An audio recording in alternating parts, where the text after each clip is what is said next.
Multi-role fighters dominate the skies around the world. These fast attack aircraft combine the role of fighter and bomber in one deadly machine, delivering missiles and bombs and defending themselves against other aircraft. This modern weapons system has its roots in the air combat of World War II, which saw the birth of the very first fighter bombers. Aircraft of awesome power and precision which could shatter the enemy's forces. They went down and looked for trains or barges on the river or any enemy installations such as airfields, and wherever we could find a suitable target, we were turned loose. That was playtime. At the beginning of World War II, there were two main kinds of military aircraft: fighters and bombers. Fighters escorted the bombers on their raids, intercepting other fighter planes. This was the kind of aerial warfare seen during the Battle of Britain in the summer of 1940. Spitfires and Hurricanes flew up to challenge the high-altitude German bombers. But Adolf Hitler and the German army had also devised a new form of warfare: the Blitzkrieg. Tanks pierced the enemy lines and encircled them. These armored columns were closely supported by specially designed ground attack aircraft. This was the role of the Junkers Ju-87 dive bomber, known as the Stuka. Equipped with sirens to add terror to its steep diving attacks, it played a leading role in Hitler's Blitzkrieg victories against Poland and then France in 1940. Vernon Scannell recalls the terror of being dive-bombed at Dunkirk. We were lying out waiting for this craft to come in to pick us up, when a German Stuka came over and dive-bombing and machine gunning the beaches where we were all laid out on stretchers. That was absolutely terrifying. I was convinced I was going to get it. Having got so far with the idea of being in nice clean sheets back in England, I thought, my God, they're going to get me after all. Dive-bombing attacks on British ships in the Channel at the beginning of the Battle of Britain were devastating. But the Stuka proved vulnerable to attack by British fighters and was shot down in large numbers. It never had the opportunity to overwhelm British civilians with its terror dives. And the Germans were already thinking of a new kind of aircraft, a ground attack bomber and fighter combined. Some of their most famous fighters, such as the Messerschmitt Bf-110 and the Focke-Wulf 190, were also re-equipped for a ground attack bombing role. The lesson was not lost on the RAF as it began to go on the offensive. It needed a single-engine aircraft with the dogfighting capability of a fighter but the punch of a bomber. The RAF found the answer in its most tried and tested fighter. The Hawker Hurricane had shot down more enemy aircraft than any other fighter during the Battle of Britain, including the Spitfire. It was rugged and reliable, and crucially, it was also available in large numbers. A new version of the Hurricane, the M2, was armed with either 8 Browning machine guns or 4 20mm cannon in its wings. Extra armor plating protected it in low-altitude attacks. Most importantly, it had racks for carrying 2 bombs. The Hurricane was Britain's first fighter bomber, but its designers hadn't finished. Fitted with 40mm cannon and later rockets, it became a potent tank buster. Such fighter bombers saw action in North Africa in 1942. At the Battle of El Alamein, British and Commonwealth soldiers of the 8th Army fought to break through the minefields of the Axis armies. They were supported by the British Desert Air Force, sending hundreds of sorties of fighter bombers against the German tanks and gun positions.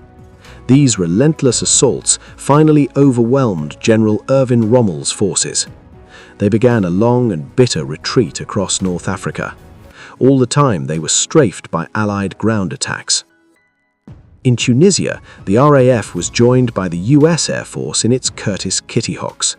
Armed with 3 machine guns in each wing, they carried 1 bomb under their fuselage and 6 bombs on wing racks. The victory in North Africa was the first great land victory won by the Allies. The fighter bomber had more than proved its worth. So much so that Allied infantry now wanted fighter bombers to assist them in all ground attacks. The result was a so-called cab rank system. Units of fighter bombers circled the battlefield like cabs waiting for fares. Reconnaissance aircraft were used to spot the positions of enemy formations as well as friendly units. This was backed up by ground control officers advancing with frontline troops. Battlefield commanders could then call in precise tactical airstrikes almost immediately from the waiting fighter bombers. The enemy reeled before such closely coordinated air assaults. By 1943, the value of the fighter bomber had been proven. The Allies had won air superiority with a new breed of aircraft. Foremost among these was the American P-47 Thunderbolt. As the Allies took the war into Nazi-occupied Europe, it would play a key role in this new phase. The Thunderbolt was originally intended to be a lightweight interceptor, but by the time the first prototype was being tested, it was clear that a much bigger and better armed fighter was needed. The P-47 was completely redesigned with a massively larger engine and 8 machine guns rather than the original 2. The first Thunderbolts were shipped to Britain during the latter part of 1942 and went into action with the US 8th Air Force as an escort fighter in January 1943. The speed, power and rugged build of the P-47 soon led to it being adapted as a fighter bomber, carrying 3 bombs or 10 rockets. It first saw action as a fighter bomber in Italy and proved an immediate success with its pilots. Its heavyweight armor meant it could soak up lots of punishment as it made its low-level attacks. Thunderbolt pilot Frank Mander recalls his role destroying German supply lines. The target is a bridge, and our mission is to interdict the bridge by dive bombing. As you approach the target, of course, everybody gets lined up depending on whether you're going to attack it from the left or from the right. When the leader gets over his target, then he rolls over, calls a tally-ho, and dives down. After then, of course, his wingmen all follow. Then the flights follow in sequence as you roll over. Then you maneuver around to where you're almost going straight down on your target, and as you're almost in the vertical position, then you release your bombs and pull out of your dive. After the dive bombing run, then the flights pull back up again to altitude and reform. From there, then you will either return home or strike out then on targets of opportunity. Your main mission is to really just hit anything that moves. We would simply shoot them off the road. The Allied invasion of France was to see the Thunderbolt at its most effective. D-Day, June 1944. The Allies hit the beaches of Nazi-occupied Europe. It was the beginning of the end for the Third Reich. Allied medium and heavy bombers pounded German positions, but there was a need for more precise attacks on the Nazi war machine, and alongside the American Thunderbolts, these were carried out by another classic fighter bomber, the Hawker Typhoon. Like its US counterpart, this lethal tank killer had a troubled early development. The prototype had flown in 1940, but proved underpowered, and production priority was given to the Hawker Hurricane. By the autumn of 1942, the Typhoon was back in action with a new engine. It still performed poorly at high altitude, but its exceptional performance at low levels made it perfect for ground attack. The RAF deployed 26 squadrons in Normandy, flying almost continuous cab-rank patrols equipped with 2 bombs or 8 armor-piercing rockets. With these, they blasted everything that moved behind enemy lines throughout the campaign in northern France, striking German formations as they advanced along roads or across fields. The Allies soon established total air superiority. Even the most heavily armored German tanks were easy meat for the rockets of the Typhoons and Thunderbolts. Having gained a toehold in occupied France, the next step for the Allies was to break out. But German resistance was stiff and stubborn. Hitler expected his soldiers to resist or die. American troops pushed slowly towards the town of Saarloup, but suffered 11,000 casualties on the way. US General Bradley was in command of the American advance and had to find a way through.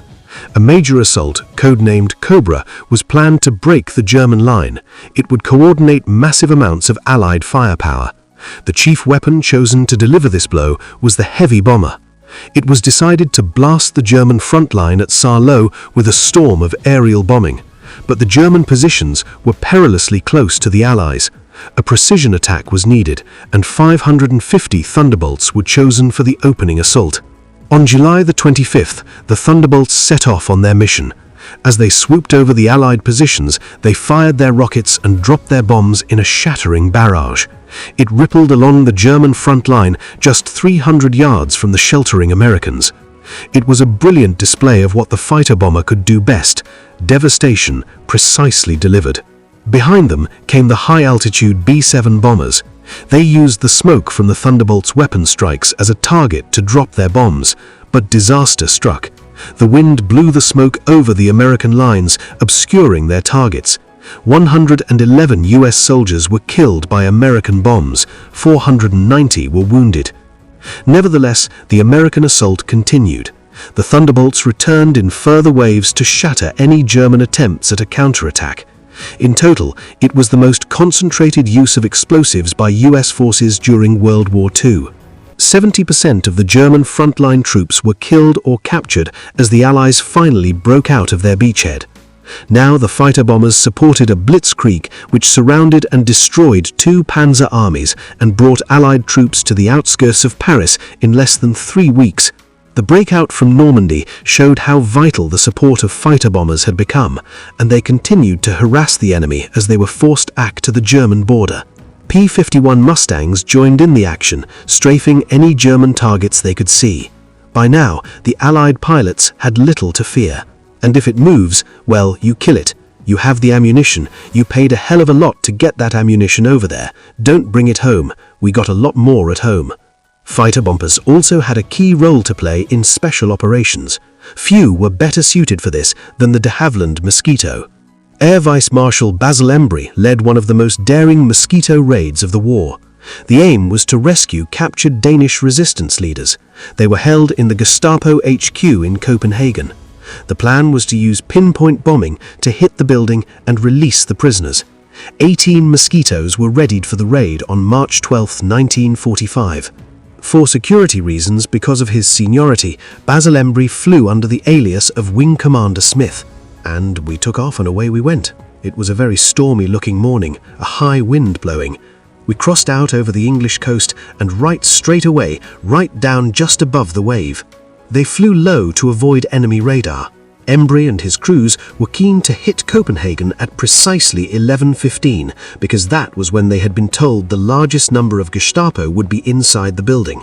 Bismarck's navigation and Baton's flying had been so accurate that we were bang on the pinpoint we'd selected to cross into Denmark. We flew down, just missing trees, pulling up over high-tension wires, and all the Danes who were nearby stood up and waved and saluted us, and there was great excitement. The Mosquito raiders were escorted by 28 Mustang fighters, but they were too fast for any German interceptors to bother them. As they swooped in over Copenhagen at rooftop level, the main danger came from their own enthusiasm. As I looked up, I saw an aeroplane. It was actually Squadron Leader Carlyle. He was about 3 feet above me. He'd overshot a little bit. He was right on top of me, so I had to go still lower. And I was actually below the level of the rooftops in the main street of Copenhagen. And I was worried that my wingtip might catch one of the buildings. The first Mosquitoes dropped their bombs accurately on the Gestapo headquarters. In the chaos, several of the Danish resistance leaders managed to scramble to freedom. As the building burned, all the Gestapo records were destroyed. Across the other side of Europe, the Germans were falling back before the Red Army. Their earlier victories had been reversed, and the Russians were looking for vengeance. The Soviet Air Force took a different approach to the problem of providing close air support for ground troops, and while the Allies and Germans had generally relied on pressing fighters into the ground attack role, the Russians came up with their own unique solution. The Sturmovik was a flying tank covered in thick armor and capable of mounting a devastating array of weaponry. It carried 2 cannon, 2 machine guns, and 4 rocket-powered bombs on each wing. For special low-level raids, it could be armed with 2 more powerful tank-busting cannon. It tore apart Hitler's remaining armored columns. Under the impact of American, British, and Russian assaults, Hitler's Third Reich was entering its final days, but it could still pull out some deadly surprises. One of these appeared in the late summer of 1944, when a new shape was seen in the skies. A German fighter which could easily outfly anything the Allies possessed. It was the Messerschmitt Me 262, the world's first jet fighter to enter combat. This revolutionary aircraft was first ordered into production in 1942. Had the Luftwaffe been able to use it against the growing Allied bomber offensive, it could have had a devastating effect, but it was another 2 years before it entered active service. Ironically, Hitler's obsession with fighter bombers was largely responsible for this delay. He wanted the Me-262 adapted to carry bombs. The resulting delays meant that it reached frontline units too late, either to stop the invading Allied armies, as Hitler had hoped, or to decimate Allied bombers, as the Luftwaffe chiefs had intended. The Me-262 was armed with 4 20mm cannon grouped in the nose and could carry 2 bombs under the fuselage. Its speed of more than 500 miles an hour meant that it was unstoppable when intercepting Allied bombers. 735 Allied aircraft were destroyed by the Me-262, but it was too little, too late. The revolutionary fighter-bomber failed to save the Third Reich, and no amount of desperate courage could prevent the final defeat of the Luftwaffe. Its sleek and lethal new fighter was consigned to scrap, but jet power was now the way ahead for all military aircraft. The British Meteor was the only Allied jet to see action in World War II, and it was followed soon after the war by the de Havilland Vampire, the RAF's first specialist ground attack jet aircraft. The world's first swept-wing jet fighter appeared in 1947 with the North American F-86 Sabre. It heralded the arrival of the now familiar shape of today's attack aircraft. Armed with both cannon and missiles, a new age of jet-powered multi-role fighter bombers had emerged out of World War II. These sleek, deadly aircraft continued to dominate the skies. At a US airbase in early November 2001, heavy bombers prepare for action. A few hours later, and halfway round the world, they pound Taliban frontline positions in Afghanistan. It is a terrifying onslaught intended to shatter the fighting spirit of the enemy, a way of war first tested 60 years before. These US aircraft are direct descendants of the high-altitude, long-range heavy bombers first employed in World War II, weapons that delivered a storm of high explosives from afar, their crews detached from the devastation being caused. They were like candles floating down in the dark. You have no real perception of depth or height. You see lights below you, they're twinkling, they're the fires, they're the flares, and you see sudden sort of flashes as bombs go off. Never a thought for the people below. The heavy bomber was the most lethal weapon in World War II. Whether a carpet bombing an enemy city or dropping precision bombs on specific military targets, the bomber could deliver an enormous amount of destructive power, far greater than any other weapon system. The first raids by aircraft on civilians came in 1917 over London. 14 Gotha bombers, each carrying 1 ton of explosives, bombed London. Almost 5,000 people were killed or wounded in these early air raids. And after this shattering experience, many military theorists believed that bombers would dominate any future war. Existing fighters were too slow to intercept them. Nightmare prophecies of mass destruction seemed justified when in 1937, during the Spanish Civil War, German bombers were given the go-ahead by fascist leader General Franco to carry out a terrifying experiment. On the morning of April the 26th, the German Condor Legion bombed the Basque town of Guernica. After the high explosives came incendiary bombs, setting light to whatever was still standing. The civilian population had no chance. No military target was struck. It was purely intended as a terror tactic. 300 civilians were killed. It was a chilling foretaste of what bombers could do. When war came in 1939, Germany was ready with an impressive aerial armada of bombers such as the Heinkel H-111, Junkers Ju-88, and the Dornier Do-17. They proved an essential part of Hitler's revolutionary blitzkrieg warfare against Poland and then France, supporting ground attacks led by tanks. By the summer of 1940, it appeared that German bombers were a key weapon, bringing victory wherever they flew. Only Britain stood in their way. Hermann Goering, commander of the German Luftwaffe, was highly confident. He promised Hitler his bombers would smash British air defenses in 4 days. But the Battle of Britain revealed startling weaknesses in the German aircraft. They were designed as medium bombers, intended mainly to support land assaults. They could only carry a bomb load of about 4,000 pounds, not enough to deliver knockout blows on British targets. They were also lightly armed, unable to stand up to the savage attacks of RAF Spitfires and Hurricanes. Bombers like this could not win a purely aerial struggle like the Battle of Britain, but Hitler continued to use them to carry on the indiscriminate bombing of British civilians during the Blitz. In this, he was also misled. Bombing would not break the spirit of the British people, but they did demand vengeance. RAF Bomber Command was put in charge of Britain's retaliation against Germany. At first, like the Luftwaffe, it only had medium bombers. The twin-engine Vickers Wellington could only carry a bomb load of 5,000 pounds, and it too had to be used at night. This threw up other problems, the lack of adequate navigation and bomb-aiming equipment. Nighttime raids were very much a hit-and-miss affair. Navigator James McLeod recalls the difficulty of finding a target. We used to climb up into this and then take a star shot. One used to average 6 shots in take the time at the beginning and the time at the end, and then climb down. And with the aid of the navigation tables and the sort of thing that mariners have been doing for years, one worked out where one was, if you were lucky. In fact, on the ground, I found the best I could do was fix the position of the aerodrome within 5 miles. In the air, it would have been lucky if I'd got 20 in my view.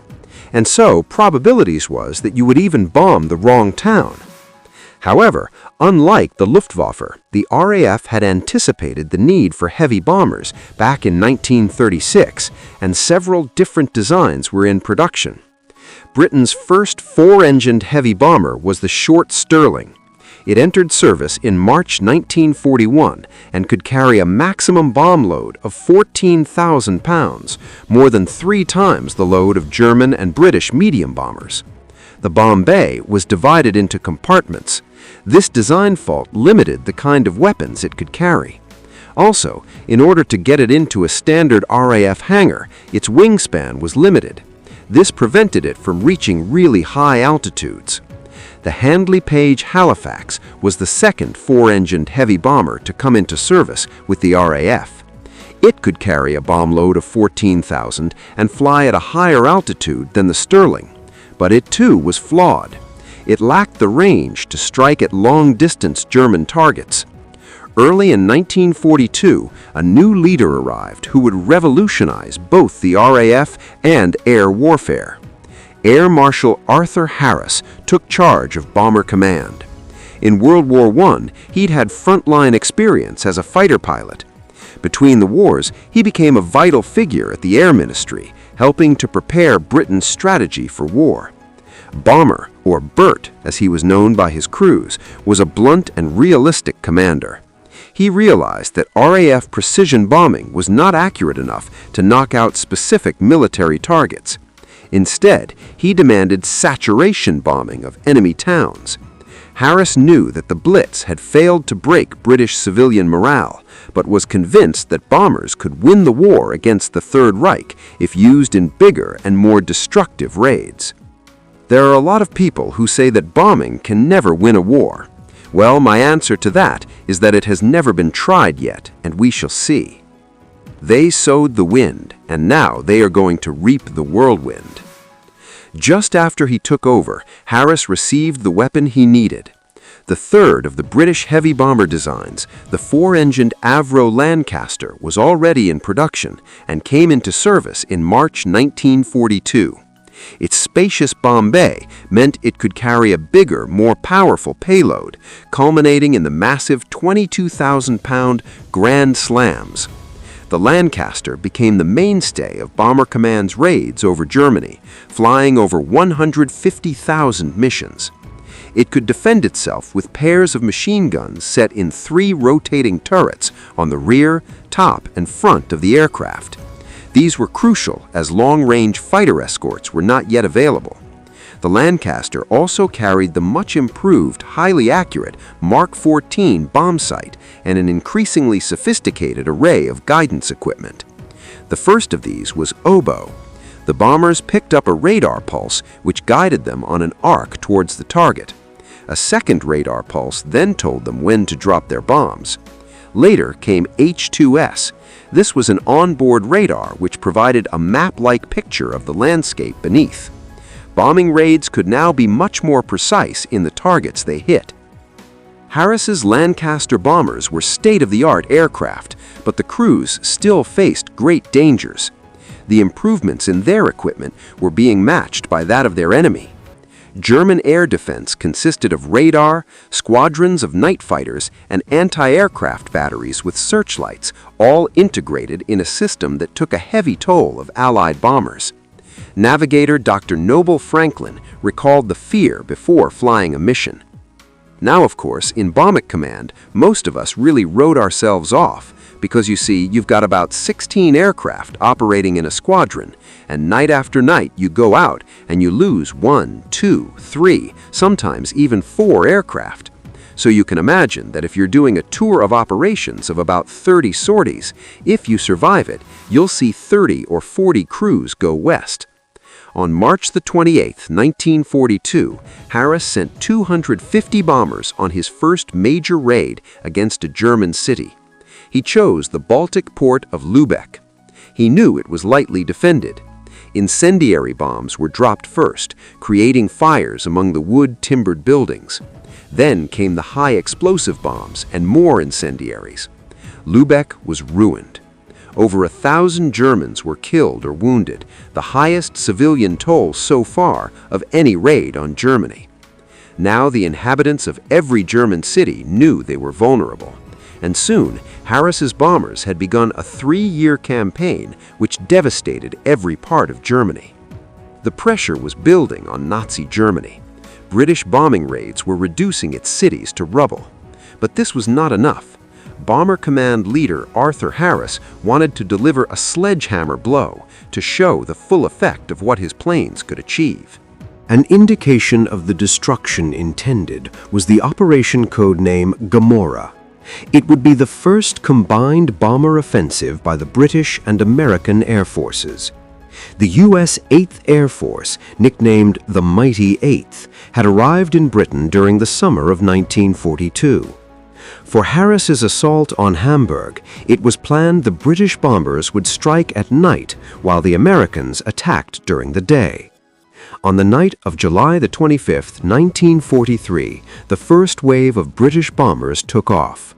Over the next 4 days, almost 800 bombers hit the German port with incendiaries and high-explosive bombs. Hans Brunig remembers the night the bombers came. The first bombs fell at midnight. The inexplicable phenomenon for us was the beginning of a firestorm. 1 hour later, clouds of sparks sucked along streets at about 50 feet a second, firing more and more buildings. Flames with 10, 15, 20 meters length leaked from one side of the street to the other. 44,000 people died in the assault on Hamburg. But even though the raids shook the morale of the German people, they did not break as Harris had hoped. But the Allied Blitz did have another effect. To defend all the towns, there were tied up 10,000 anti-aircraft guns heavier than 98 millimeters, and also ammunition, which was necessary in these towns, was enormous amount. Despite this apparent success, the American daylight assaults were soon facing a crisis. Their mainstay was the legendary four-engined, high-altitude Boeing B-17 Flying Fortress. It carried 13 machine guns, some in hydraulically operated turrets, as well as protective armor and self-sealing fuel tanks. It had a maximum altitude of 35,000 feet and a maximum speed of more than 300 miles an hour. The Flying Fortress could only carry a bomb load of 6,000 pounds, but the accuracy of its Norden bomb sight more than made up for this. With this impressive machine, the U.S. Army Air Force had decided it was worth the risk of flying daytime bombing missions. They were convinced the Flying Fortresses would be able to take care of any fighter opposition. But however tightly they were packed together for mutual support, the slower bombers proved vulnerable to coordinated attacks by Nazi interceptors. Many were shot down. The bomber losses were tremendous. Remembering that each bomber had 10 or 11 men on it, we were losing up to 50 bombers per mission. This was a horrendous figure to absorb in your daily life. There 500 or 600 men being wiped out. 500 or 600 families were being bereft. This is something that is very difficult to take.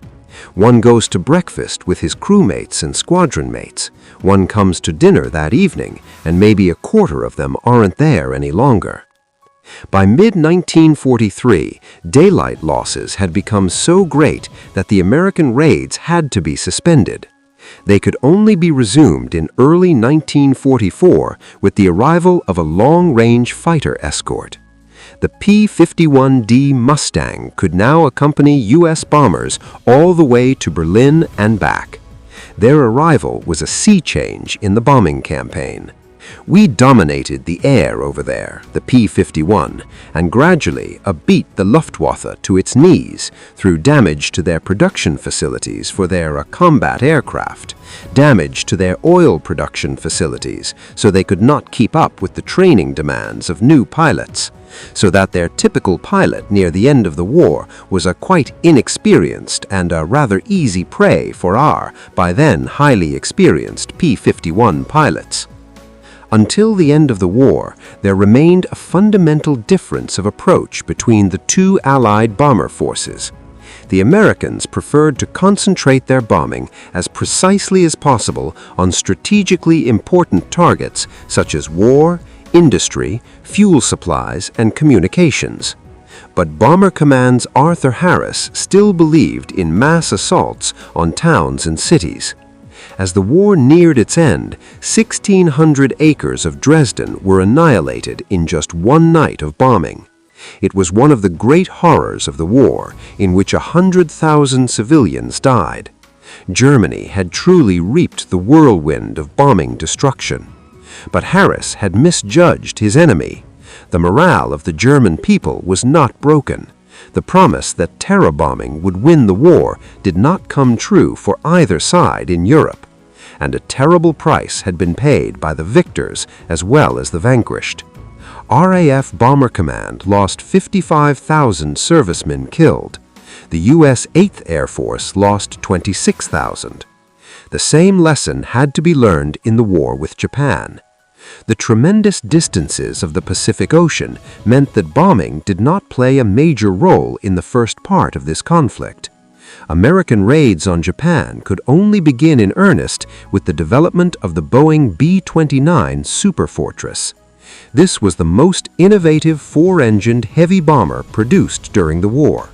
It had a pressurized cabin and could fly at 36,000 feet. Prototypes were ordered in 1940, but such was the advanced technology of this new machine that it did not fly in combat until 1944. With a maximum speed of 350 miles an hour, the Flying Fortress could only carry a bomb load of 6,000 pounds. But the accuracy of its Norden bomb sight more than made up for this. With this impressive machine, the U.S. Army Air Force had decided it was worth the risk of flying daytime bombing missions. 500-strong Superfortress bombing rays were launched from U.S. bases in the Marianas Islands from late 1944. But these high-altitude, daylight precision bombing assaults proved to be a failure. Poor weather hampered accuracy, and kamikaze Japanese fighters rammed many bombers. A dramatic switch was made to their tactics. Low-level night raids were carried out using incendiary bombs. The majority of Japanese houses were built of wood. The results were horrific. On the night of March the 9th, 1945, 15 square miles of Tokyo were devastated in a firestorm that killed at least 80,000 people. But once again, terrible as they were, these raids did not break the enemy will. Then a single attack by a single bomber in August brought the beginning of the end. On August the 6th, 1945, a superfortress called Enola Gay took off to bomb the Japanese port of Hiroshima. It flew alone, undetected, at high altitude. The bomb it carried heralded a whole new era of warfare. At 8:16 a.m., the first atom bomb was dropped. A second on the city of Nagasaki followed 3 days later. In the two attacks, at least 120,000 people died immediately, with another 400,000 fatally injured. Japan surrendered. It was a defining moment. Bombers had fulfilled their war-winning promise. But it was the bomb, not the bomber, that won the war. For the next 50 years, the Cold War dominated the image of giant bombers ready to annihilate mankind in a few hours. Mercifully, the moment never came. But even today, despite the development of missiles, the giant bombers remain ready to retaliate if any nation should be foolhardy enough to embark on a new battle of the bomber.